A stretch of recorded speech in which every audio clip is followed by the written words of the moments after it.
Bismillahirrahmanirrahim. Assalamu alaikum wa rahmatullahi wa barakatuh. Dear viewers, welcome back to Shikdar School. How are you all?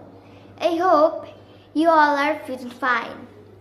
Dear viewers, today we are going to learn the perfect use of have, verb and there.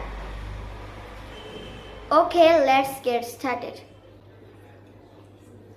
কারো কিছু আছে বা ছিল বোঝাতে subject plus have has বা had বসে এবং কোথাও কিছু আছে বা ছিল বোঝাতে দেয়ার প্লাস এমিজার বা ওয়াজ ওয়্যার বসে। আমার একটি গাড়ি আছে, আই হ্যাভ আ কার। রাস্তায় একটি গাড়ি আছে, there is a car on the road. তার একটি কলম আছে, হি হ্যাজ আ পেন। টেবিলের উপর একটি কলম আছে, there is a pen on the table.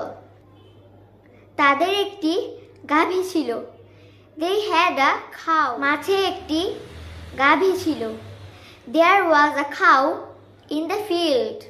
আমাদের তিনটি খেলনা ছিল, we had 3 toys.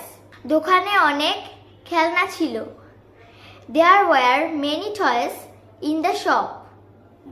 No more today. Wish you best of luck. Keep practicing spoken English with Shikdar School. Stay well and keep well.